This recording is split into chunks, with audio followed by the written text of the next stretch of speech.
ଜୟ ଶ୍ରୀ ରାଧେ କୃଷ୍ଣ। କୃଷ୍ଣ କୁହନ୍ତି, ଯାହାର ନିଜ ଉପରେ ଭରସା ନାହିଁ ସେ ସବୁବେଳେ ଭୟରେ ବଞ୍ଚେ। ଚିନ୍ତା ମୂଳ କାରଣ ଏହା ଯେ ତୁମେ ତୁମ ଜୀବନର ଦୌଡ଼ିକୁ ନିଜ ହାତରୁ ଛାଡ଼ି ଦେଇଛ। ତୁମେ ବିଶ୍ୱାସ ହରାଇ ଦେଇଛ ଯେ ପ୍ରଭୁ ତୁମ ସହିତ ଅଛନ୍ତି। ଯେଉଁ କ୍ଷଣରେ ତୁମେ ଏହା ମାନିନିଅ ଯେ ଈଶ୍ୱର ତୁମକୁ କେବେ ବି ଏକା ଛାଡ଼ିବେ ନାହିଁ, ସେହି କ୍ଷଣରୁ ଚିନ୍ତା ନିଜେ ପଛକୁ ହଟିଯାଅ। ଦେଖ, ଜୀବନ ସାଗର ପରି ଲହରୀ ଉଠିବ ହିଁ। ଯଦି ତୁମେ ପ୍ରତ୍ୟେକ ଲହରୀରେ ଡରିବ, ତେବେ କୂଳ ପର୍ଯ୍ୟନ୍ତ କେମିତି ପହଞ୍ଚିବ? କୃଷ୍ଣ କୁହନ୍ତି, ଶାନ୍ତ ସେହି ରହିପାରେ ଯିଏ ଜାଣେ ଯେ ଲହରୀ ମଧ୍ୟ ସେହି ସାଗରର ଏକ ଅଂଶ। ଅର୍ଥାତ୍ ଯାହା କିଛି ତୁମ ସାଙ୍ଗରେ ଘଟୁଛି ତାହା ଜୀବନର ହିଁ ଏକ ଅଂଶ। ସେଥିରୁ ଦୌଡ଼ି ପଳାଇବାର ନାହିଁ, ବୁଝିବାର ଆବଶ୍ୟକତା ଅଛି। ଯେତେବେଳେ ମନ ବାରମ୍ବାର କୌଣସି ସମସ୍ୟା ଉପରେ ଭାବେ, ସେତେବେଳେ ସେହି ସମସ୍ୟା ଆହୁରି ବଡ଼ ହୋଇଯାଏ। ମନ ସ୍ୱଭାବ ହେଉଛି ଯେଉଁ ଦିଗରେ ଧ୍ୟାନ ଦିଅ ସେହି ଜିନିଷ ବଢ଼େ। ଯଦି ତୁମେ ଚିନ୍ତା ଉପରେ ଧ୍ୟାନ ଦେବ ତେବେ ତାହା ବଢ଼ିବ, କିନ୍ତୁ ଯଦି ତୁମେ ପ୍ରଭୁଙ୍କ ଉପରେ ଧ୍ୟାନ ଦେବ ତେବେ ଚିନ୍ତା ଆପେ ଆପେ ମିଳେଇଯିବ। କୃଷ୍ଣ କୁହନ୍ତି, ମୁଁ ପ୍ରତ୍ୟେକ କିନ୍ତୁ ଯିଏ ମୋତେ ଖୋଜେ ସେ ହିଁ ମୋତେ ପାଏ। ଚିନ୍ତା କରୁଥିବା ବ୍ୟକ୍ତି ବାହାରେ ଖୋଜେ ସୁଖ, ସମାଧାନ, ଶାନ୍ତ, ମାତ୍ର ଯିଏ ଭିତରକୁ ଚାହେଁ ସେ କୃଷ୍ଣଙ୍କୁ ଦେଖିନିଏ। ଏବଂ ଯେତେବେଳେ କୃଷ୍ଣ ମିଳିଯାଆନ୍ତି ସେତେବେଳେ ଚିନ୍ତାର ସ୍ଥାନ କେଉଁଠି? କେବେ ନିଜ ଜୀବନର ଅନୁଭବ ମନେ ପକାଅ। ଯେତେବେଳେ ତୁମେ ସବୁ କିଛି ହରାଇ ଦେଇଥିଲ, ସେତେବେଳେ ବି କୌଣସି ଅଦୃଶ୍ୟ ଶକ୍ତି ତୁମକୁ ସମ୍ଭାଳି ନଥିଲେ। ସେ କିଏ ଥିଲେ? ସେ କୃଷ୍ଣ। ସେ ଯେତେବେଳେ ମଧ୍ୟ ତୁମର ହାତ ଧରିଥିଲେ, ଯେତେବେଳେ ତୁମେ କାନ୍ଦୁଥିଲ ଏବଂ ତାକୁ ଡାକି ବି ପାରୁନଥିଲ। ଯଦି ସିଏ ସେତେବେଳେ ଛାଡ଼ିଲେ ନାହିଁ, ତେବେ ଏବେ କାହିଁକି ଛାଡ଼ିବେ? କୃଷ୍ଣ ହସି ହସି କୁହନ୍ତି, ତୁ କାହିଁକି ଚିନ୍ତା କରୁଛୁ? କ'ଣ ତୁ କେବେ ସୂର୍ଯ୍ୟକୁ ଶୀଘ୍ର ଉଦୟ ହେବାର ଚିନ୍ତା କରୁଥିବାର ଦେଖୁଛୁ? କ'ଣ ତୁ କେବେ ଚନ୍ଦ୍ରକୁ ତାର ଚମକ ହରାଇବାର ଡରୁଥିବାର ଦେଖୁଛୁ? ପ୍ରକୃତିର ପ୍ରତ୍ୟେକ ଅଂଶ ଜାଣେ ଯେ ସବୁକିଛି ନିଜ ସମୟରେ ହୁଏ। କେବଳ ମନୁଷ୍ୟ ହିଁ ଅଟେ ଯିଏ ପ୍ରତ୍ୟେକ କଥାରେ ତରବର କରେ, ପ୍ରତ୍ୟେକ ଜିନିଷକୁ ନିଜ ହିସାବରେ ଚାହେଁ ଏବଂ ଯେତେବେଳେ ଜିନିଷ ଗୁଡ଼ିକର ତାର ଇଚ୍ଛାରେ ହୁଏ ନାହିଁ, ସେତେବେଳେ ସେ ଚିନ୍ତା କରିବାକୁ ଲାଗେ। ମାତ୍ର ମନେ ରଖ, ଯେଉଁ ସମୟ ତୁମକୁ ବିଳମ୍ବ ଲାଗୁଛି ସେହି ସମୟ ତୁମକୁ ଦିଗ ମଧ୍ୟ ଦେଉଛି।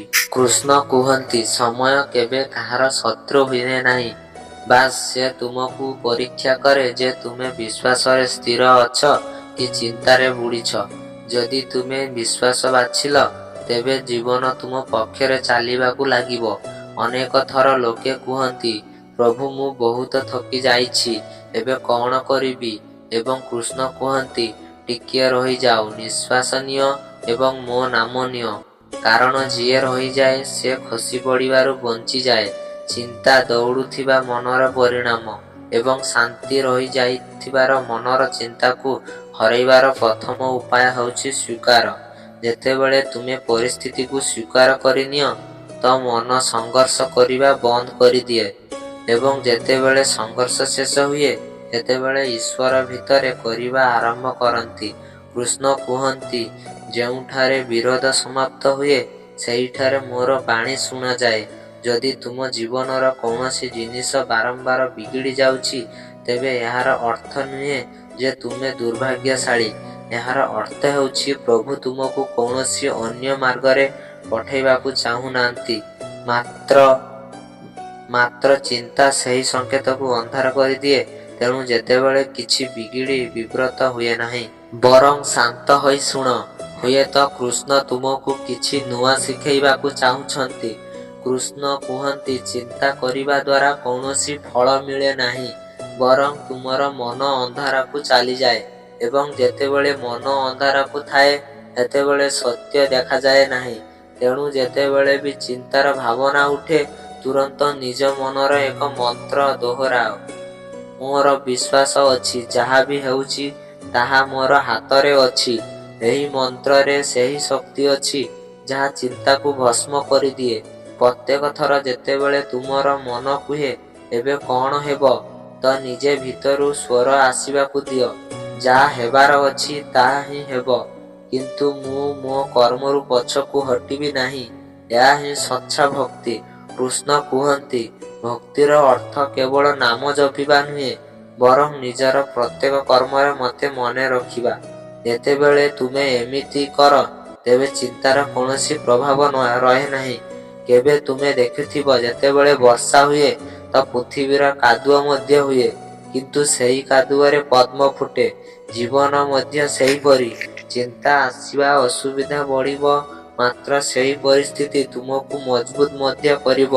ଫରକ କେବଳ ଏତିକି ଯେ ତୁମେ ସେହି ପରିସ୍ଥିତିକୁ କିପରି ଦେଖିଛ। ଯଦି ତୁମେ ଭାବିବ ଯେ କାହିଁକି ମୋ ସାଙ୍ଗରେ ହିଁ ଏମିତି ହୁଏ, କିନ୍ତୁ ଯଦି ତୁମେ ଭାବିବ ହୁଏତ ଏଥିରେ ବି କିଛି ଶିକ୍ଷା ଅଛି, ତ ମନ ହାଲୁକା ହେଇଯିବ। କୃଷ୍ଣ କୁହନ୍ତି, ଜୀବନର କିଛି ବି ବ୍ୟର୍ଥ ହୁଏ ନାହିଁ। ପ୍ରତ୍ୟେକ ଘଟଣା କିଛି ଶିଖେଇବାକୁ ଆସେ। ମନେ ରଖ, ଈଶ୍ୱର କେବେ ବି କାହାକୁ ତାର କ୍ଷମତା ଠାରୁ ଅଧିକ ବୋଝ ଦେଇନାହାନ୍ତି। ଯଦି ତୁମ ଜୀବନରେ କଠିନତା ଆସିଛ, ତେବେ ଏହାର ଅର୍ଥ ହେଉଛି ତୁମ ଭିତରେ ତାକୁ ସହିବାର ଶକ୍ତି ପୂର୍ବରୁ ଅଛି। ଚିନ୍ତା କରିବା ଦ୍ୱାରା ସେହି ଶକ୍ତି ଲୁଚିଯାଏ ଏବଂ ବିଶ୍ୱାସ ରଖିବା ଦ୍ୱାରା ସେହି ଶକ୍ତି ପ୍ରକଟ ହୁଏ। ଏହା ପୂର୍ବେ ଆମେ ଏହି ବିଷୟକୁ ଗଭୀରତା ସହିତ ବୁଝିବା। ଆପଣମାନଙ୍କୁ ଅନୁରୋଧ ଯେ ଏହି ଭିଡ଼ିଓକୁ ଶେଷ ପର୍ଯ୍ୟନ୍ତ ଦେଖନ୍ତୁ। ଯଦି ଆପଣଙ୍କୁ ଏହି ପ୍ରୟାସ ପସନ୍ଦ ଆସେ, ତେବେ ଭିଡ଼ିଓକୁ ଲାଇକ୍ କରନ୍ତୁ ଏବଂ ତଳେ କମେଣ୍ଟରେ ଜୟ ଶ୍ରୀ ରାଧେକୃଷ୍ଣ ଅବଶ୍ୟ ଲେଖନ୍ତୁ। ଏହା ସହିତ ଯଦି ଆପଣ ଆମ ଚ୍ୟାନେଲକୁ ଏପର୍ଯ୍ୟନ୍ତ ସବସ୍କ୍ରାଇବ୍ କରିନାହାନ୍ତି, ତେବେ ଏବେ ହିଁ ସବସ୍କ୍ରାଇବ୍ କରନ୍ତୁ ଏବଂ ବେଲ୍ ଆଇକନକୁ ନିଶ୍ଚୟ ଦବାନ୍ତୁ, ଯାହାଫଳରେ ଆମର ପ୍ରତ୍ୟେକ ପ୍ରେରଣାଦାୟକ ଭିଡ଼ିଓ ସର୍ବପ୍ରଥମେ ଆପଣଙ୍କ ପାଖରେ ପହଞ୍ଚି ପାରିବେ। ତେଣୁ ଯେତେବେଳେ ପରବର୍ତ୍ତୀ ଥର ଚିନ୍ତା ମନକୁ ଆସେ, ତ କୃଷ୍ଣଙ୍କ ଆଡ଼କୁ ଦେଖ ଏବଂ କୁହ, ପ୍ରଭୁ ମୁଁ ଜାଣେ ଆପଣ ମୋ ସାଙ୍ଗରେ ଅଛନ୍ତି। ବାସ୍ ଏତିକି କହିବା ହିଁ ଯଥେଷ୍ଟ। କାରଣ ଯେତେବେଳେ ଏହି ବାକ୍ୟ ତୁମ ହୃଦୟରୁ ବାହାରେ, ସେତେବେଳେ ଚିନ୍ତାର ମୂଳ ନିଜେ ଛାଡ଼ିଯାଏ। କୃଷ୍ଣ କୁହନ୍ତି, ଯିଏ ମୋତେ ସମର୍ପିତ କରିଦେଲା, ତାକୁ ମୁଁ କେବେ ବି ଛାଡ଼ିବାକୁ ଦିଏ ନାହିଁ। ତେବେ ଡର କିପରି? ଚିନ୍ତା କି କଥାର? ଯାହା ତୁମର ଅଟେ, ତାହା ତୁମଠାରୁ କେହି ଛଡ଼ାଇ ନେଇ ପାରିବ ନାହିଁ ଏବଂ ଯାହା ତୁମର ନୁହେଁ, ତାକୁ ପାଇବାର ଚିନ୍ତା ବ୍ୟର୍ଥ। ମନକୁ ବାସ୍ ଏହା ହିଁ ଶିଖାଅ, ଯାହା ମିଳିଲା ତାହା ଠିକ୍ ଅଛି, ଯାହା ମିଳିଲା ନାହିଁ ତାହା ମଧ୍ୟ ମୋର ଭଲ ପାଇଁ ନଥିଲା। ଏହି ଚିନ୍ତା ଯେତେବେଳେ ସ୍ଥିର ହୁଏ, ଯେତେବେଳେ ବ୍ୟକ୍ତି ସଚ୍ଚା ଶାନ୍ତ ହୋଇଯାଏ, ଏହା ହିଁ ସେହି ଅବସ୍ଥା ଯେଉଁଠାରେ କୃଷ୍ଣଙ୍କର ସାନ୍ନିଧ୍ୟ ଅନୁଭବ ହୁଏ। ସେତେବେଳେ ଜୀବନର ରାସ୍ତା କଠିନ ହୋଇଯାଏ ଏବଂ ମନ ପ୍ରତି କ୍ଷଣର କୌଣସି ଅଜଣା ଭୟରେ ଥରେ। ଯେତେବେଳେ ମଣିଷ ନିଜଠାରୁ ହିଁ ହାରିବାକୁ ଲାଗେ, ଚିନ୍ତାର ଏହି ଖେଳ ହେଉଛି ତାହା ବାହାରରେ ନୁହେଁ, ଭିତରରେ ଲଢ଼େଇ। ଯେଉଁ ମନୁଷ୍ୟ ଏହାକୁ ଚିହ୍ନିପାରେ, ସେ ମୁକ୍ତ ହୋଇଯାଏ। ଶ୍ରୀକୃଷ୍ଣ କୁହନ୍ତି, ଚିନ୍ତା ଏକ ଏପରି ଚୋର, ଯାହା ତୁମର ସୁଖକୁ ଚୋରେଇ ନିଏ। ତୁମେ ଯେତେ ତାକୁ ଭାବ, ସେ ସେତେ ଶକ୍ତିଶାଳୀ ପାଲଟେ। କିନ୍ତୁ ଯେଉଁ ଦିନ ତୁମେ ତାଠାରୁ ମୁହଁ ଫେରେଇ ନିଅ, ସେ ନିଜେ ଦୁର୍ବଳ ପଡ଼ିଯାଏ। କୃଷ୍ଣ କହିଲେ, ତୁ ତୋର ମନର ସ୍ୱାମୀ ଦାସ ନୁହେଁ। କିନ୍ତୁ ମନୁଷ୍ୟ ଯେତେବେଳେ ଚିନ୍ତା କରେ, ସେତେବେଳେ ସେ ନିଜ ମନରେ ଦାସ ପାଲଟି ଯାଏ। ତାର ମନ ତାକୁ ଯେଉଁଠାରୁ ଚାହେଁ ସେଠାକୁ ଟାଣି ନେଇଯାଏ।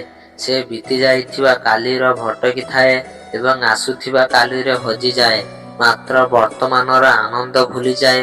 କୃଷ୍ଣଙ୍କ ଉପଦେଶ ହେଉଛି, ବର୍ତ୍ତମାନରେ ରୁହ, କାରଣ ଏଇଠି ହିଁ ଜୀବନର ସତ୍ୟତା ଅଛି। ଯେତେବେଳେ ତୁମେ ବର୍ତ୍ତମାନରେ ବଞ୍ଚିବା ଶିଖିଯିବ, ସେତେବେଳେ ଚିନ୍ତା ନିଜେ ହିଁ ଗାୟବ ହୋଇଯିବ। କାରଣ ଚିନ୍ତାର ଅସ୍ତିତ୍ୱ କେବଳ କାଲିରେ ଅଛି। ଅନେକ ସମୟରେ ଲୋକେ ଭାବନ୍ତି ଯେ ଚିନ୍ତା ପ୍ରେମର ରୂପ ଅଟେ। ମୁଁ ମୋ ପରିବାର ପାଇଁ ଚିନ୍ତିତ, ତେଣୁ ମୁଁ ସେମାନଙ୍କୁ ଭଲ ପାଏ। କିନ୍ତୁ କୃଷ୍ଣ କୁହନ୍ତି, ପ୍ରେମରେ ଚିନ୍ତା ନୁହେଁ, ବିଶ୍ୱାସ ଥାଏ। ଯଦି ତୁମେ କାହାକୁ ସଚ୍ଚା ପ୍ରେମ କରିଛ, ତେବେ ତାର ଜୀବନର ଈଶ୍ୱରଙ୍କ ଯୋଜନା ଉପରେ ଭରସା ରଖ।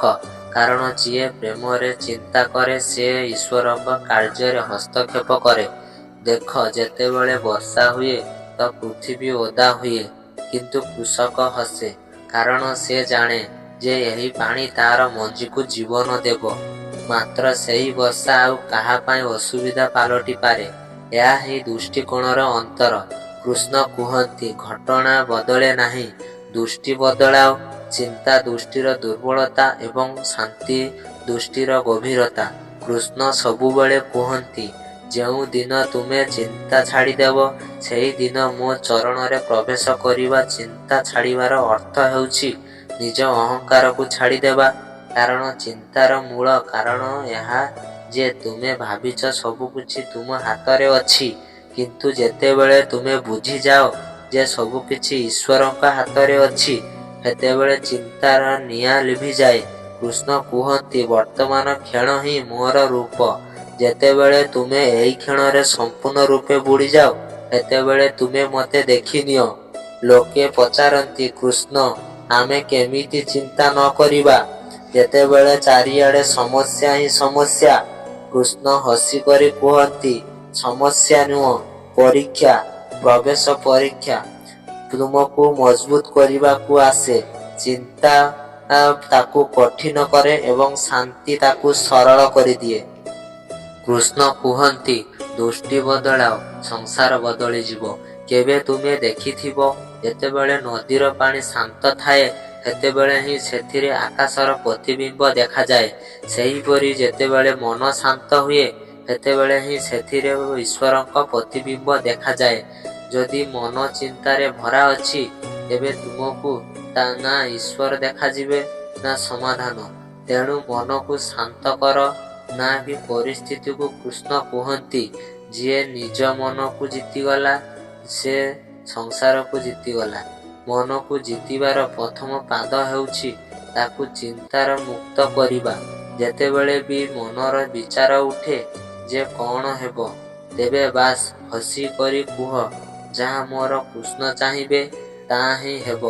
ଯଦି କେହି ତୁମକୁ ଛାଡ଼ି ଚାଲିଗଲା, ଯଦି କିଛି ଛଡ଼ାଇ ନିଆଗଲା, ଯଦି ଜୀବନ ରାସ୍ତା ବଦଳେଇ ଦେଲା, ତେବେ ବୁଝ, ଏହା ତୁମର ବିନାଶ ପାଇଁ ନୁହେଁ, ନିର୍ମାଣ ପାଇଁ ହୋଇଛି।